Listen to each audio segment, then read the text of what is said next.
I turn our guest room into an office. Now, my in-laws are furious they can't stay with us. I, 34M, live with my wife, 32F, in a small two-bedroom apartment in a medium-sized city. We've lived here for nearly 5 years now. We don't have kids yet, so it's just the two of us and our rescue cat. The space isn't huge, but we've made it cozy and functional. Or at least, we were trying to.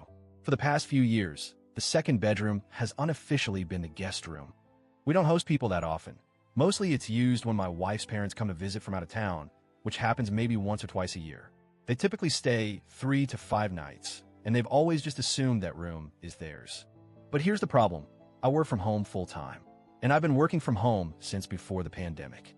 For the longest time, I worked from the corner of our living room, squeezed between a bookshelf and the couch.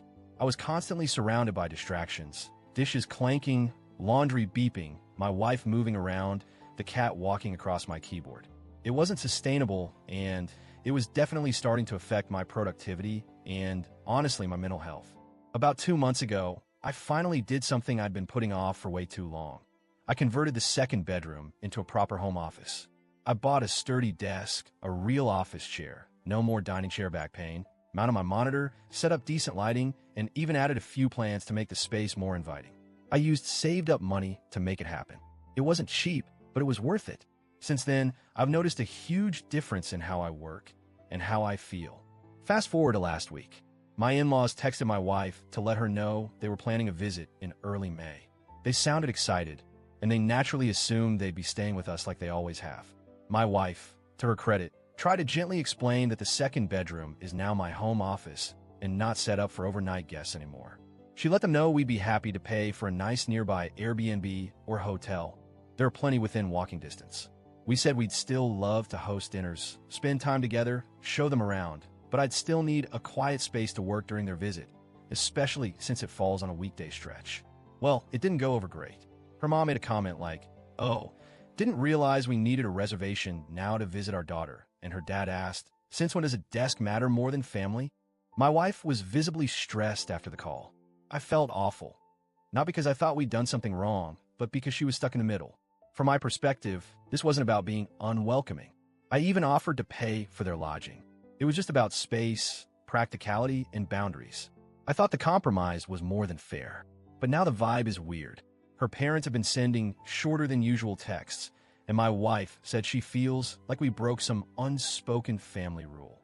I never wanted to create tension. I just wanted to do my job without having to tear down my workspace and rebuild it every time someone comes over for a few days a year. So Reddit, AITA for not turning the guest room back into a guest room, even temporarily, and asking them to stay nearby instead. Update 1. I want to thank everyone who weighed in. I didn't expect so much feedback, but reading your responses gave me a ton of perspective. Some people related to the struggle of working from home in a small space. Others reminded me that boundaries, even with family, are a form of respect, not rejection. So here's what happened. My in-laws did visit, and no, I didn't stay with us. We found them a really nice Airbnb 2 blocks away. It was modern, quiet, had a kitchen, a queen bed, and even a little patio. We paid for it up front and sent them the confirmation with a friendly note. "We're so excited to see you. Here's the place we found for you. Hope you'll love it." The first 24 hours were tense. Her mom said things like, "Wow, this place is lovely. Not sure why we needed it, but lovely." Her dad made passive comments like, "Well, guess we're just guests now," or didn't expect to get kicked out of our own daughter's house. I won't lie, it stung. But I kept calm, smiled, and focused on being welcoming. And slowly, things relaxed. We had them over for dinner, watched a movie one night, even went for a walk around the neighborhood. My wife went out of her way to make them feel at home in spirit, even if not physically sleeping in our place.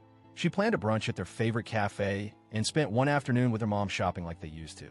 By the third day, her dad admitted, half joking but half serious, "Okay, I'll admit this bed's better than that creaky futon." That was probably the closest we got to an apology, but we took it. My wife told me later that she felt proud of how we handled it. She said it was the first time she saw us operate like a unit, setting boundaries, but still showing care. She also confessed she'd always felt some low-key pressure to keep up the usual dynamic, even if it no longer worked for our lifestyle.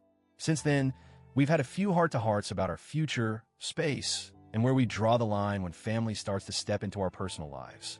It brought us closer, All in all, I think it was a turning point, awkward at first, but healthy in the long run. Update 2. It's been 6 months since all that happened, and I figured I'd give one last update for anyone still curious. The best news? My in-laws came to visit again last month, and this time they booked their own Airbnb without us even offering. They texted my wife, "Found a cute little place nearby. See you soon." That was it. No drama, no sarcasm, no guilt tripping. During the visit, things were actually better than they've ever been. Everyone had their own space. We met up in the evenings, had dinners together, and even had them over to play cards one night. But when 10 p.m. rolled around, they walked back to their cozy rental, and we had our apartment and our sanity intact. I honestly think the shift came from them seeing that we weren't trying to exclude them. We were just trying to function like adults who have their own lives and routines. And once the emotional sting wore off, they seemed to get it. As for me, that office space has been a game changer. Having a proper work setup improved my performance so much that I actually got promoted. My boss mentioned that my focus and consistency had noticeably improved. I'm now mentoring new hires and leading a small team, something I wouldn't have been able to manage from the couch. My wife told me recently, "I used to feel torn between what my family expected and what we needed. Now I finally feel like we're building our version of life, not theirs." That meant everything to hear. So if you're in a similar situation, trying to balance family expectations with your own needs, here's what I've learned. Boundaries are not rejections. They're invitations to healthy relationships. You're allowed to grow. You're allowed to adapt. You're allowed to reassign rooms in your own home if your lifestyle changes.